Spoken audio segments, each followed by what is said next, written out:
Good day and welcome to the weekend's presentation of Focus on Liberia Daily News. I'm Jeremiah Mogba presenting. Today is Friday, September 27, and the year is 2024. These are big stories making headlines. Former Finance Minister Samuel Twe refused claims that he fled justice, clarifying that his extended stay outside Liberia following his indictment by the government of Liberia was to ensure his return under the proper legal circumstances, not an attempt to escape persecution. CDC Secretary General Jefferson Koji blames Joseph Yuma Boakai-led administration, says his administration has indulged in acts that target political idols and ordinary people to the extent that some citizens have lost their lives at the behest of state security forces.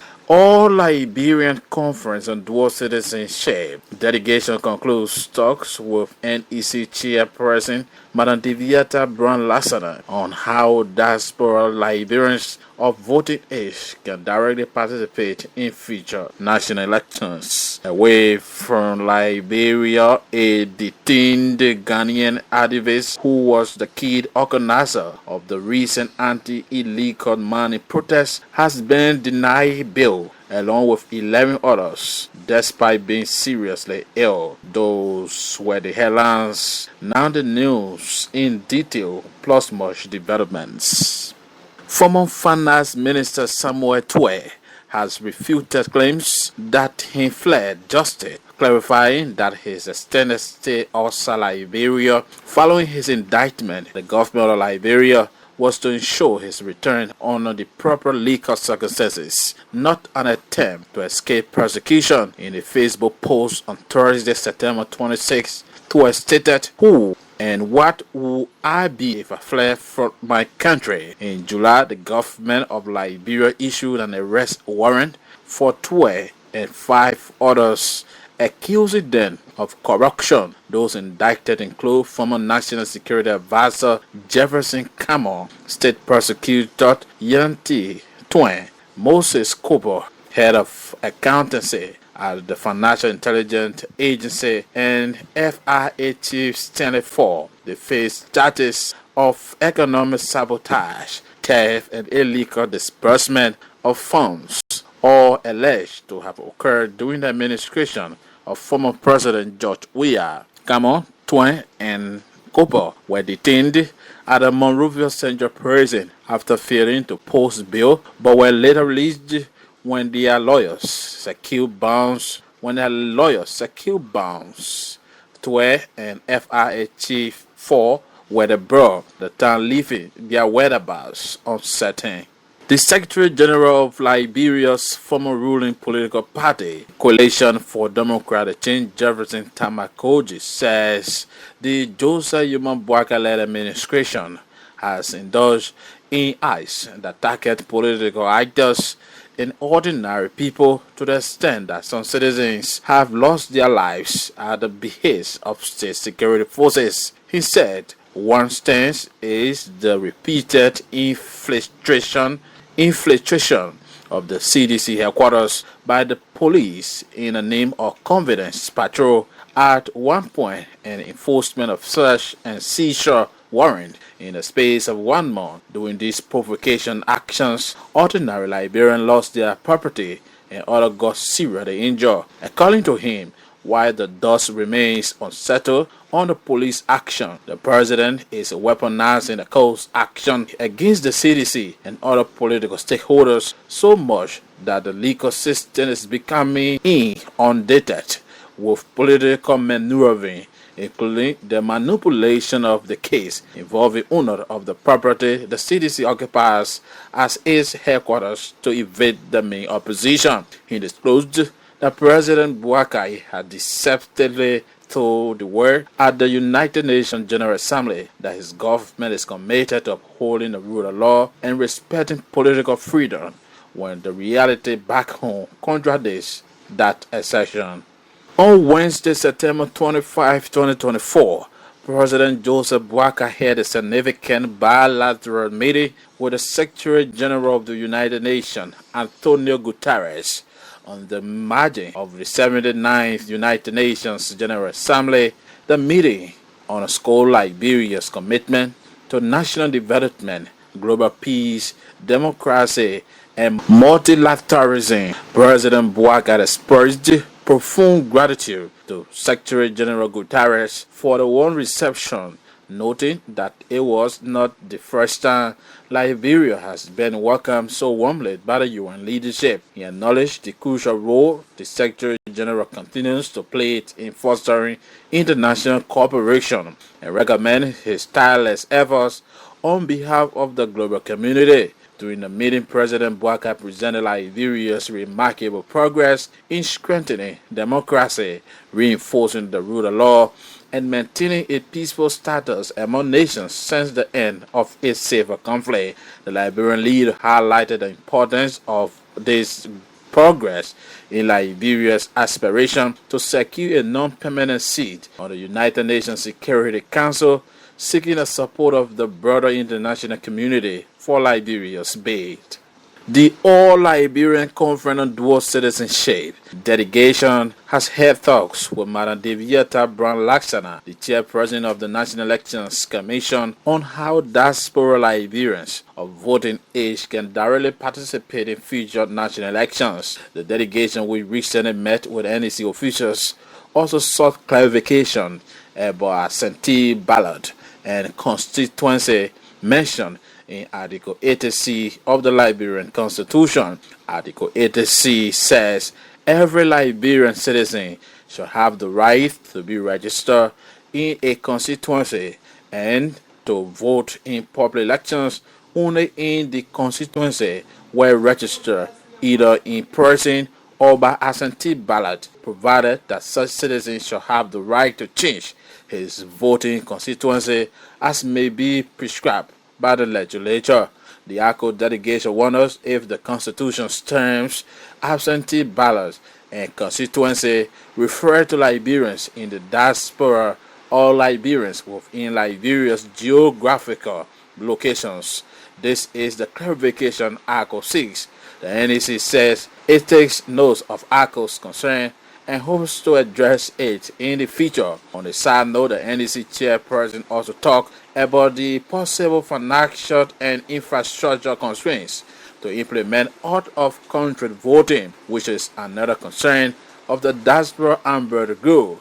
The ACO delegation, headed by its co-chairman, Mr. Kingston Willer, promised to help rally both diaspora Liberians and international partners to support out-of-country voting if the NEC decides to implement it. While they may have discussed those two terms in Article 80C, ACO's legal team is expected to officially write to the NEC to seek clarification on absentee ballot constituency in Article 80C. Legal experts believe that clarification on absentee ballot and constituency must be made by the Supreme Court and not the NEC, so the ACO legal team is also prepared to contact the nation's highest court.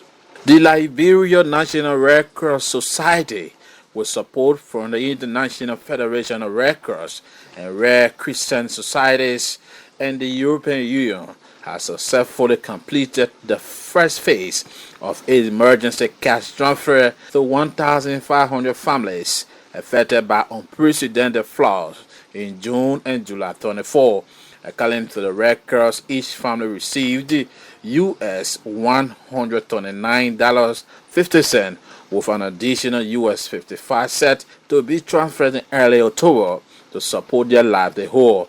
The cash assistance is part of the broader effort to address the urgent needs of flood survivors, helping them rebuild their lives and improve their resilience against future disasters. In addition to the livelihood support, the LNRCS will provide US $150 in shelter support to families whose homes were partially or completely damaged.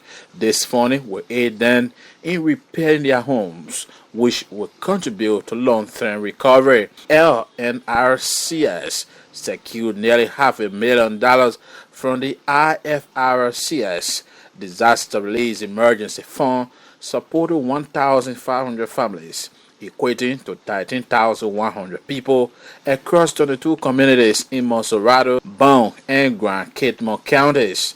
The EU has graciously contributed to the IFRC fund, reinforcing the response to severe flooding. To promote sustainability solutions, the Red Cross has also distributed cleaning tools such as wheelbarrows, shovels, whippers, and cutlasses to each community, encouraging regular environmental cleaning and drainage clearing as part of disaster risk reduction efforts. During a recent joint visit to flood-affected communities, EU Ambassador to Liberia, Nodnan Depress, praised the initiative, stating the European Union is pleased to support the Red Cross in delivering emergency assistance to families affected by the devastating flood.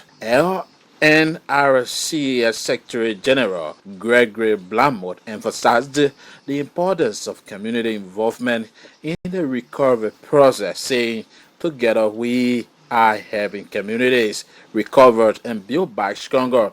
The Red Cross and its partners are providing immediate relief and working closely with the affected communities to promote long-term resilience. We believe that community engagement in environmental cleaning and drainage clearing is crucial in minimizing the impact of future floods. Meanwhile, beneficiaries of the cash transfer have expressed gratitude for the support. One resident of Basalot in Robertsport, Grand Catemont County, a mother of 7 whose home was severely damaged, said, "This cash assistance has been a lifeline for my family. With the funds, I can start repaying my home and buying food for my children."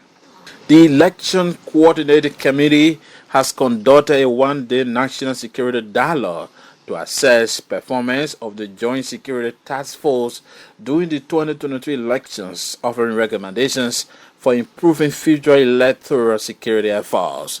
The JSTF, led by the Liberian National Police, was responsible for ensuring electoral security, but the ECC notes that while the LNP's response to election-related violence was inconsistent, the JSTF largely maintained professional behavior despite financial, logistical, and staffing challenges. The dialogue focused on evaluating the security sector's role during the elections, particularly in managing tensions between political parties and candidates. Such discussions are crucial for fostering a peaceful and orderly elections process, protecting both the integrity of elections and the peaceful transition of power. It also revealed that a key element of the dialogue was identifying potential sources of election-related conflict, stressing that by improving communication among stakeholders, these discussions aim to reduce tensions and prevent violence, ensuring that the electoral process remains transparent and secure.